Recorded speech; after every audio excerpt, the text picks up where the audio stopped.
Okay. Welcome everyone. So I'm curious, as we get started, who has done yoga before? Years. Kinda. Okay. You all were like really hesitant on it. Hold those hands up. Have you done chair yoga before? No. Okay. Have you heard the difference between yoga and yoga therapy?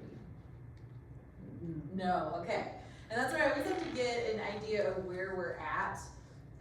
Yoga, we typically think of American yoga when we hear yoga in the US, and it's much more like, okay, I'm going to do this exercise, and it's more of a gym activity. But when we get to yoga at its truest form, its deepest form, it's a philosophy of like your owner's manual of your body and your system. And it's tools, techniques, programs, and often in more yoga therapy, we call it technology. That it's the technology on how to biohack your body and your mind. So that's some of what we're going to be covering today, and what that looks like. It looks, some things are going to look really, really simple, but when we talk about the science of what's happening behind all of it, it's like, oh, whoa, I'm never going to see yoga the same way. All right, let's try technology. So who am I, and how do I have all this knowledge? Well, my background is in sports medicine. So I'm Izzy, by the way, we haven't met yet. My background's in sports medicine, and as I was working in the physical therapy clinics and working with individuals, I started noticing that there was a big disconnect. I actually got in trouble one day for talking about nutrition to my clients. And I was like, why? Her legs are swollen because she's drinking sweet tea, and no one has told her that sugar is going to dehydrate her more than the salt. And so that really led me to start exploring alternative paths and how I can take what's working within physical therapy, but apply it in a holistic way so that clients are actually getting results and they're not getting half results. And so part of that was yoga therapy, which is a master's degree in yoga, like you would have art therapy or music therapy. And then cognitive behavioral change, because I was also telling people what they should do, and then they weren't going and doing it. And then they were coming back and going, I'm not getting all the results. So learning the behavior change and the science behind that. I became a hypnotherapist in the process. Over my years of being in school, I've got over 50 certifications in health and fitness, and I'm now working on my PhD. Big Leaf Yoga and Fitness was open. COVID shut it down, surprise. And we are just now opening back up. So I'm super excited to be teaching and bringing this to you all into the community as well. So it is more about therapeutic yoga, corrective alignment, and more importantly, nervous system retraining. So all of our classes that we have a very therapeutic edge, as well as how is it working with the nervous system. And we also have a trauma-informed approach as well, because if you've heard the word trauma used lately, a lot of times we're defining it with big T and little t. So little traumas mean that it's just something that's impacting the way you think. So for example, little side note, it's like when you were a kid, and I had one client, there was a coloring contest, and she started judging herself and saying, I'm not good enough, and that thought hung with her for many, many years. That would be a little t, right? No big impact, but it was how we processed it. So that's a little bit about that. Let's dive in. All right. So Parkinson's is often defined by its visible motor symptoms, as a lot of us know, that shaking, slowness, and it can be rigidity. But non-motor symptoms like depression, sleep disturbance, cognitive changes are equally life-altering. And many of these symptoms are linked to decreased dopamine in the basal ganglia, and throw in some science out there. But essentially, we need these practices to help shift a lot of these. We can ease a lot of these symptoms with yoga. So it's important to know that where we're coming from a yoga therapy approach, is not just, let's help tremors get better. But it's really the whole body, the whole brain, the whole system. And so that we're really looking at all three of these areas and how can we, one, increase dopamine in the brain, right? Because who doesn't want to be happier? Who doesn't want to sleep better? Who doesn't want to be able to manage their stress and manage their pain?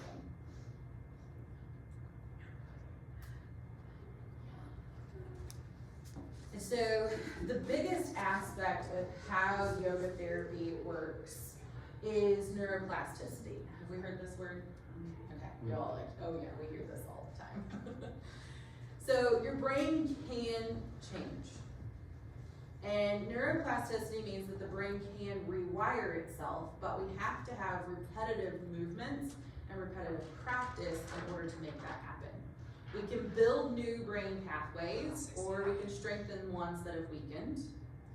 And this isn't just for Parkinson's, right? Like our brain and neuroplasticity isn't going to be like, oh, let me just heal that Parkinson's part of you since this is a Parkinson's-based class. It is going to help at the holistic system so that it might be changing the way we view things. It might be changing some anger that we've had stuck in our gut is things that we would say in yoga class as well. So it's looking at the whole body, the whole system, the whole brain as we approach this. So think of it like building a new walking path through a field. The more you walk through it, the clearer it becomes. So we want to do those repetitive movements. And that's where within yoga, yeah. Are you saying that when you're doing an activity, that you need to focus on that activity, like if I'm raising my arms from jumping jacks or something like that, think about that, focus on it, or try to think about what I'm going to do after class? Being mindful, right? So anything that says mindfulness is being fully present in the moment. Okay. If we are thinking about what we're going to cook for dinner, thinking about what's coming after class while we're doing the movement, we are teaching our brain and our body to be split. Okay. We're teaching it to not focus on the one thing. We're teaching it not to be present. And, right, like we can do that, or we can focus on being present in the moment. Now, I'm not going to say that while you're doing that, your brain's not going to wander, right? Because if you've trained it to wander, and women are even more, our brains are more designed for that. I say this all the time, like women are great multitaskers because our brains have been wired over the centuries to be looking out for all the children while you're cooking dinner, right? So we are having to undo some of that so that we can be in the present moment, okay? And when we're in the present moment, I'll get into a little yoga philosophy. You can either live in the past, you can live in the future, you can live in a hypothetical, or you can live in the now. Which one's more pleasant? Right? The now is more pleasant. And a lot of times we avoid the now, especially if we're in pain or we're in discomfort. And so it's really easy, and it's a protective mechanism for the brain to try to hop to the past, hop to the future, hop to the theoretical. But more and more research is showing, and in fact, when I did my undergraduate, I got to participate with a PhD student and help teach classes for meditation and being able to feel into your pain in the moment, and that the pain was actually less and it passed when we allowed ourselves to feel it versus when we tried to block it or ignore it. So it was a really, really interesting study that we were doing. And so repetition, and this comes in more into somatic movement yoga. So have you all heard the word somatic? It's kind of trending right now. And yoga has always typically done some type of somatic. So somatic is when you're linking the breath and the body together. And this is one of those things that I tried to teach when I was teaching physical therapy. And again, they were like, just Izzy, just get them to do the movements. And I'm like, no, but this makes such a difference because it starts to heal the nervous system when we do that. And so one of the postures we'll do today is one palm up, one palm down. It's kind of similar.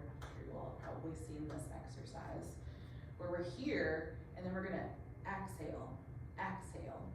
And it's surprisingly how tired you can get from something like this because it's rewiring the nervous system. It's requesting you to be fully present and fully aware because if you try to start thinking about what you're cooking for dinner while you're exhaling, you're gonna be like, wait a minute, where wasn't I?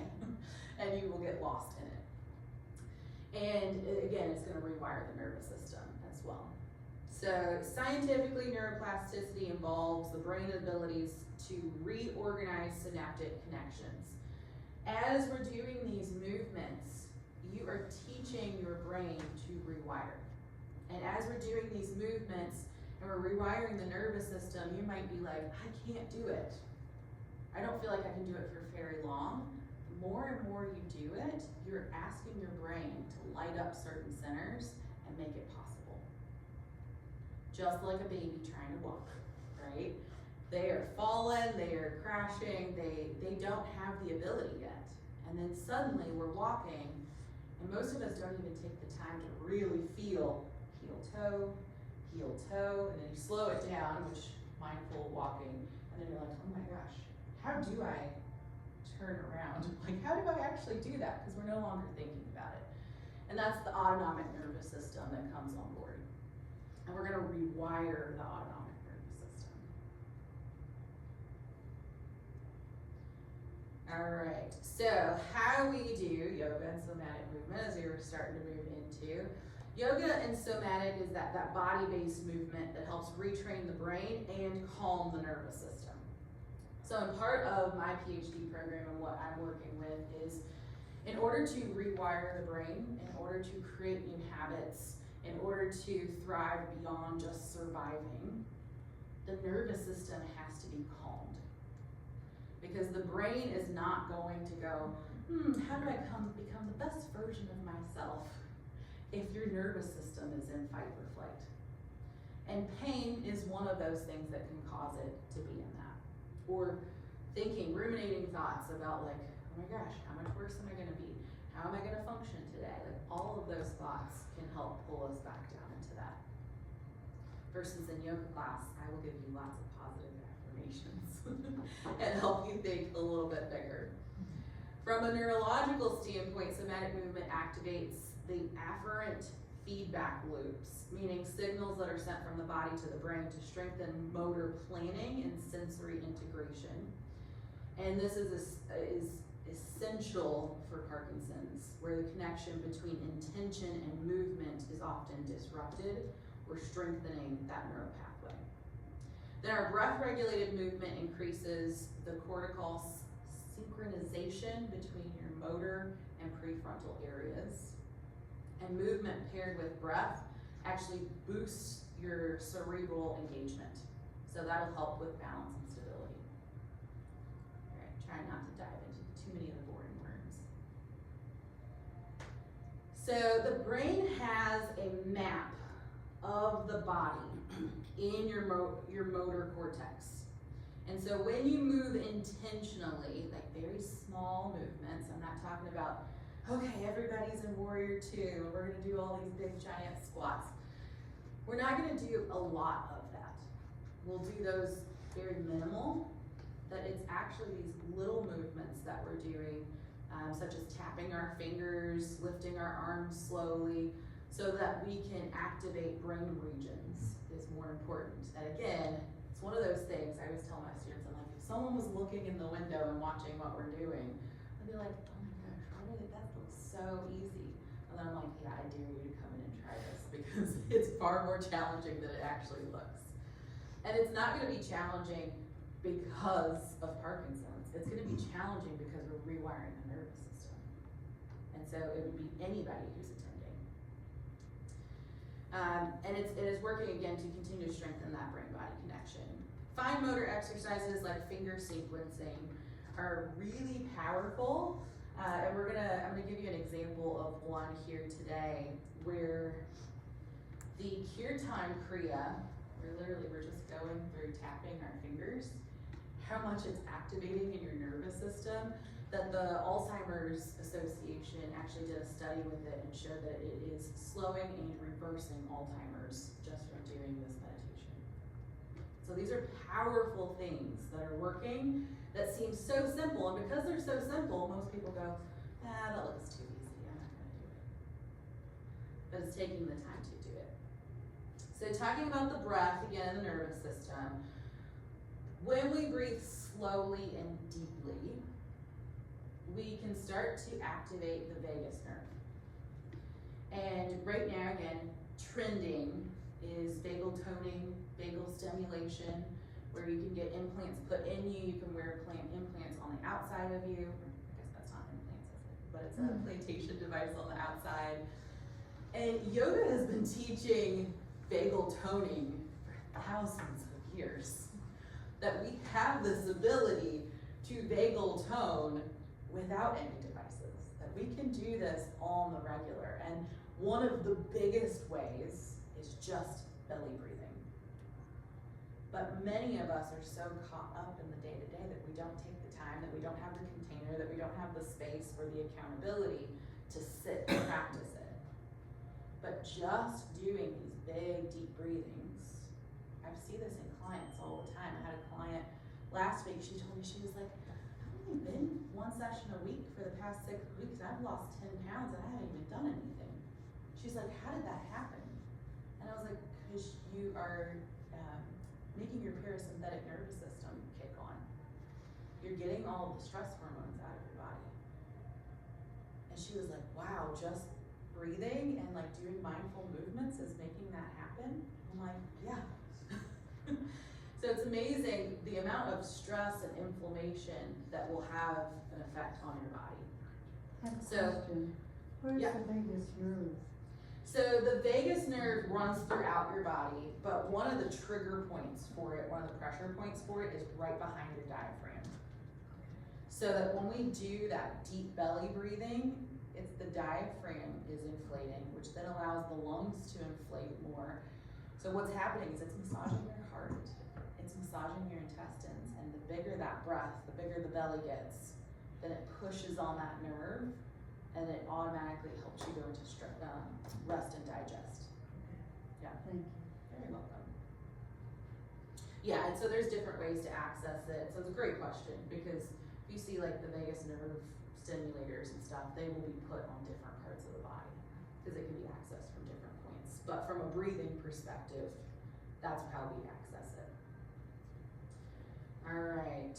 And again, just so the rest and digest, it's responsible for not only rest, recovery. So Herbert Benson, Harvard professor, medical professor, did a study, I believe it was in the early 80s. He was showing that when we get into a deep state of relaxation, which we typically practice at the end of yoga class, that you can actually enter a healing response. And the body actually starts to repair and regenerate. And we always joke, we're like, yeah, if you look at any meditation teachers that have been around for a long time, they don't look like they age. And part of that is they're showing more and more that it's slowing the aging process when we get into those deep states as well. So vagal stimulation reduces overactivity of the sympathetic nervous system, which is that fight or flight. It helps regulate heart rate, improve digestion, reduce inflammation, support motor control. Again, like, y'all seeing how big the benefits are of just doing belly breath is pretty amazing.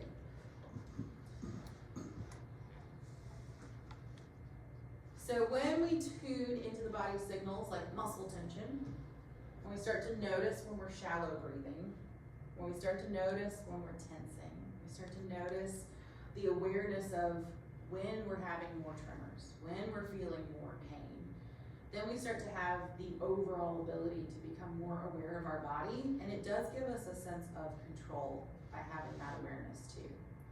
That introspectiveness allows us to activate our brain in a different way, and that we actually have more ability for emotional regulation, which if you've ever noticed, how does your body feel when you feel emotional or stressed? As things start to feel worse. And part of that is when our brain gets tense, our body reacts with it. And we tend to restrict, and conditions get worse, no matter which disease we're in. It will always get worse when that constriction happens.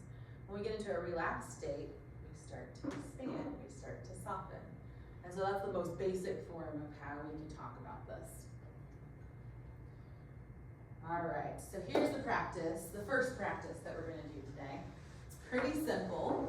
So just sitting in your chair, we'll have our palms out. You can have them on the table, you can have them on your thighs. And I'll give you a little display that we're gonna start with the index finger. And it's sa, ta, na, ma. Got it on there right now. Sa, ta, na, ma. Okay, good. So what we're gonna do, the Kriya, or the Kirtan Kriya, how it works is we say it out loud, and we're not gonna do the full 14 minutes of this. We're just gonna do like a little short version. We're gonna say it out loud at regular chanting, then we're gonna whisper it. And then we'll move into just saying it in our head, and then we'll reverse that, we'll come back to whisper, and then we'll come back to saying it out loud. Okay, so we're just gonna do 30-second windows. Normally you would do that for several minutes within each section, okay? So here we go, take a big deep breath. Big exhale. And then sa, ta, na, ma. Sa, ta, na, ma. Sa, ta, na, ma. Sa, ta, na, ma. Sa, ta, na, ma. Let's whisper. Sa, ta, na, ma. Sa, ta, na, ma. Sa, ta, na, ma. Sa, ta, na, ma. Now I'm gonna encourage you to close your eyes and just say it in your head. Keep touching the fingers.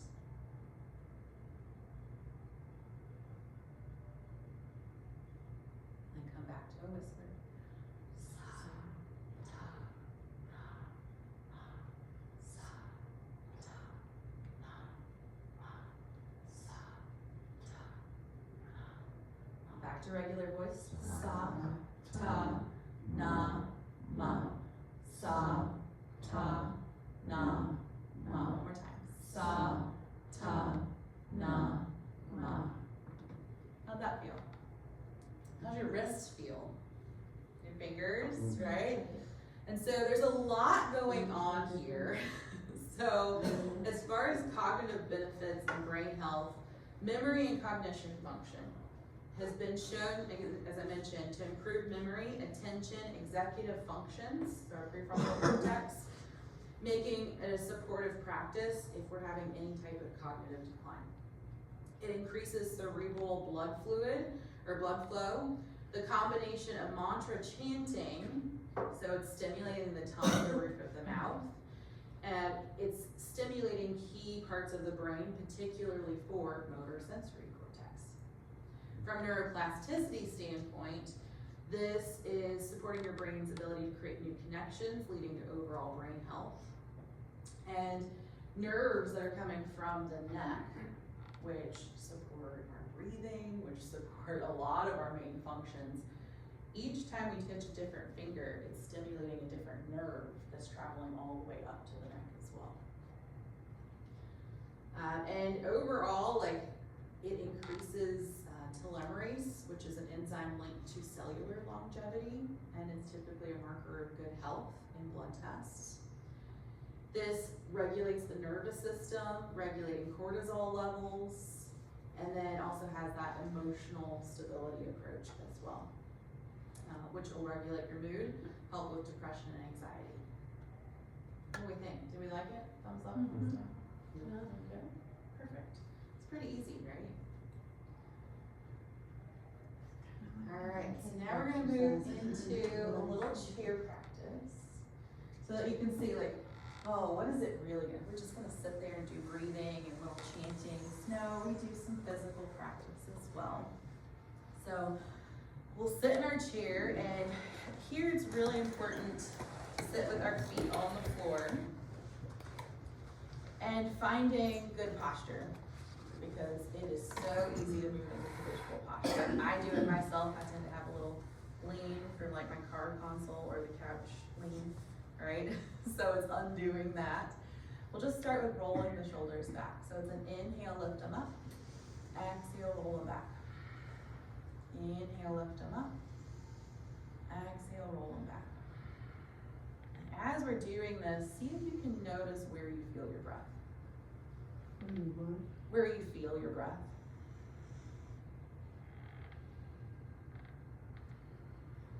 See if you can start to feel your breath in your belly and bring in that deep belly breathing.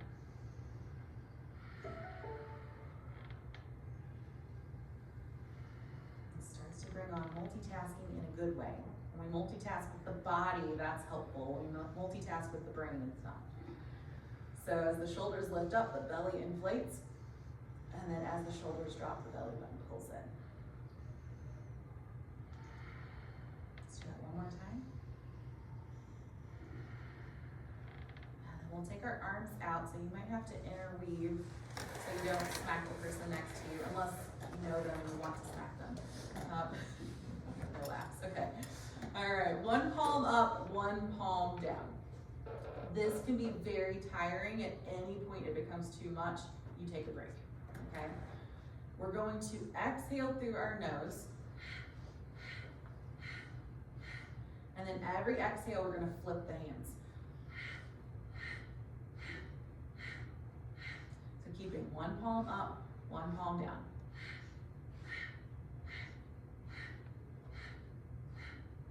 As you continue, see if you can now punch the belly in as if you're squeezing your core.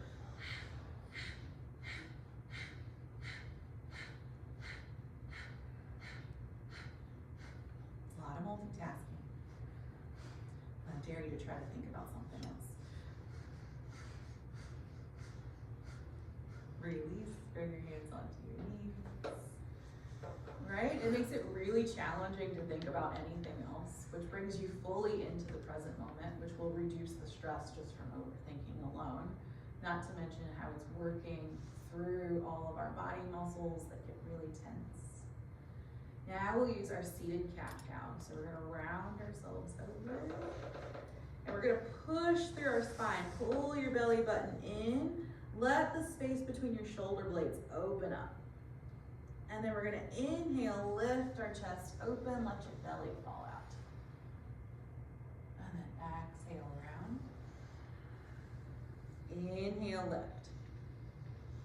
And we can turn this into a moving meditation so that we feel the start of the exhale, feel the end of the exhale. Feel the start of the inhale, feel the end of the inhale. Feel the start of the exhale. Into the exhale, start of the inhale, into the inhale. Come back to center. Feel your core, and normally we gain a little bit more stability with that. We're gonna use another breath. So this is called Ujjayi breath. So it's like you're fogging up a window.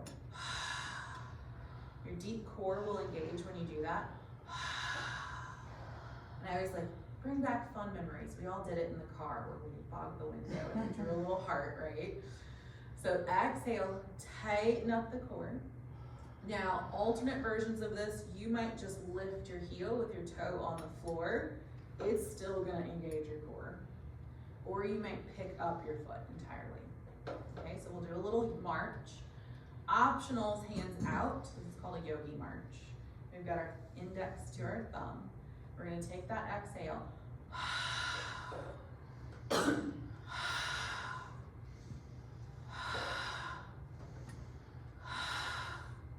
And I promise if you do 10 to 12 minutes of this, your core will be sore the next day. I've done it plenty of times. I'm like, oh my gosh, how does that work so good?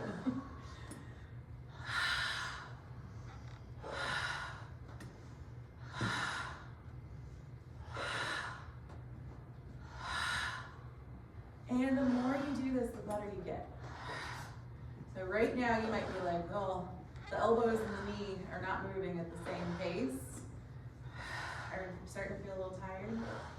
I know I am. My shoulders are feeling it. And release. Bring your hands back onto your knees. Just like we did our cat-cow, we're gonna push the chest forward, but we're gonna take a big spiral and begin to push back. Here, we're moving the spine, and this can also help stimulate digestion, which from an Ayurvedic lens, which is part of yoga, that anytime the nervous system is having issues, we would consider that a vata imbalance. And if there's a vata imbalance, there's generally a digestive issue going on. So we want to, what I typically refer to like, it's juicy yoga, where it's like, it feels almost sensual because you're starting to like feel into it, you're starting to engage the senses. So we're feeling our tailbone and our hips rocking in the chair. And we start to get into this like mindful movement where it feels like a dance. So you feel like you're circling your chest around. You're really letting loose, feeling a little bit of freedom in the body. And then reverse it in the other direction. So this is great if your low back gets tense. It's great if your spine gets stiff, which mine does. I've had too many car accidents. And then the more you do it, the more you start to engage different portions. It can feel a little bit like a belly dance. Bring it back to center. And then for our meditation or our calming down part, we would roll the shoulders back again.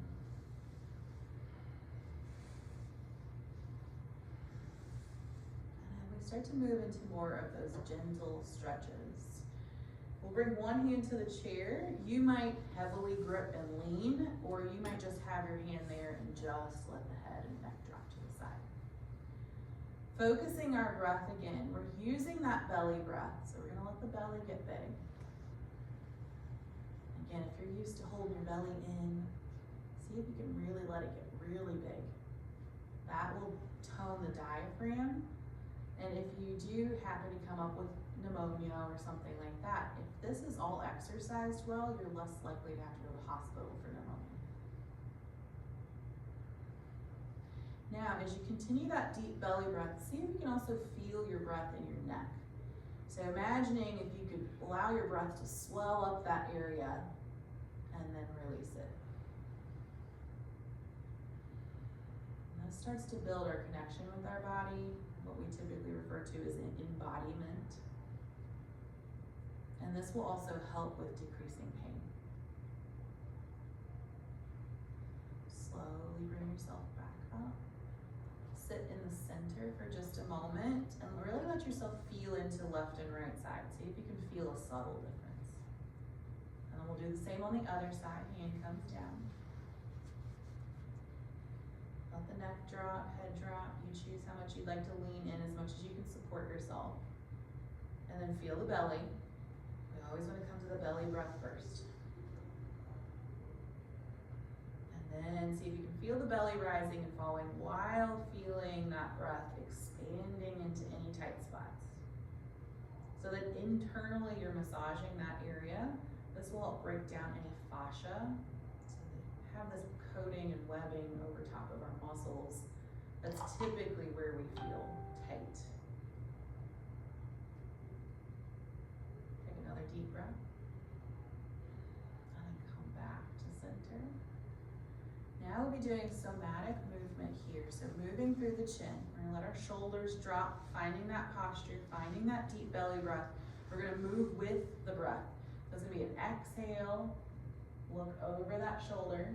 So this will make us a better driver too. Inhale back to center. Exhale, look over the other shoulder. Inhale back to center. Exhale, twist. Now, for all of us too, as we're getting older, this also helps tone your jawline. Added benefits, right?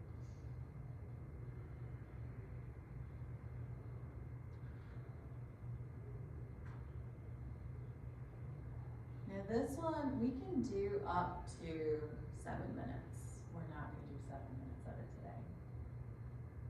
And it's also a lot more fun when we have some fun music to it.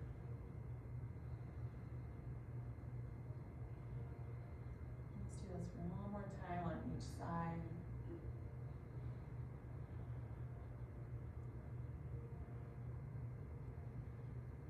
Coming back to center. Sitting back in our chair. We'll do a little meditation. Meditation is a broad term, right? There are so many different types of meditation that we can do. So just knowing that this isn't the only type of meditation. As we sit in our chair, we're going to start with scanning our body at the top of our head. So we'll close our eyes or look down past our nose and just tune into your scalp. See if you can feel your scalp as if you were wearing a hat or a helmet. And see if you can begin to relax it with your breath, feeling that belly breath in and out.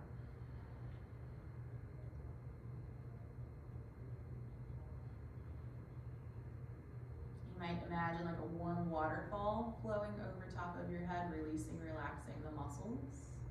And feel that soothing begin to move through the jaw and the neck, the shoulders, and down the spine. Begin to visualize out in front of you, using your internal vision. Visualize a bright blue light. And that this bright blue light, each time you inhale it, it's going to come in and cleanse away any tension, any cloudiness, any stuckness, any negative feelings. Sipping a little bit of it in, begin to feel it swirling in your head. And with your exhale, you might imagine any darkness, shadows, stuckness moving out. Inhaling some of that blue light, cleansing out all around the brain. If you are a visual person, you might imagine a swooping, a cleaning, a wiping. It could be scrubbing. And then all behind the eyes, behind the cheeks and the jaw, behind the lips. And as you're wiping, clearing, cleaning, scrubbing, sweeping any darkness away, sipping in that pure light, your head begins to feel lighter, tingling. It might be a warming, vibrating sensation of ease and calm. And continue to allow that feeling to move into the lower jaw and into the neck, down the spine. This warming, tingling, vibrating sensation, a wonderful sensation that is releasing any and all tension from the body.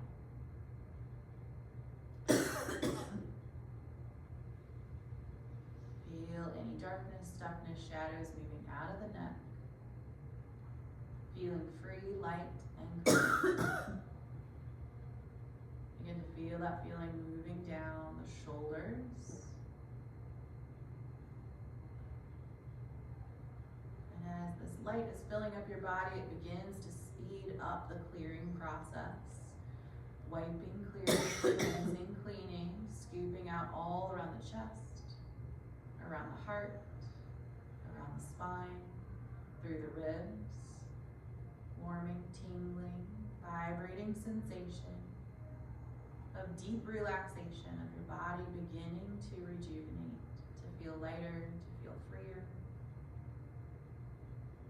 Allowing that to move all the way down into the belly, into the hips and low back, into the thighs, into the knees, into the ankles and feet. Continue to sip that breath in, scanning the body, noticing any areas that were missed or maybe need some extra attention. Continue to feel that belly breath in and out as you internally focus and feel into your body. If you have an area in your body that has been particularly a problem or needs extra attention, you can even focus yourself there.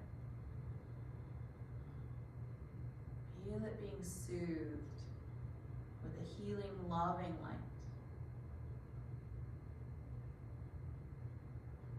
We'll be here for about 5 more breaths. Feeling that breath, belly full, belly relaxed.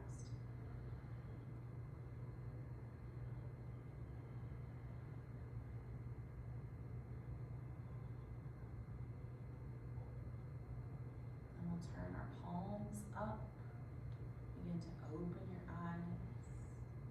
We'll bring our thumb to index for peace, thumb to middle for love, thumb to ring for compassion, and thumb to pinky for balance. Bring them all together. And then we'll balloon them wide. Inhale, reach the hands up just as high as you can. Bring them into prayer. And then bringing it back down. And just bowing to thank yourself, to thank your body for what it is allowing you to do today.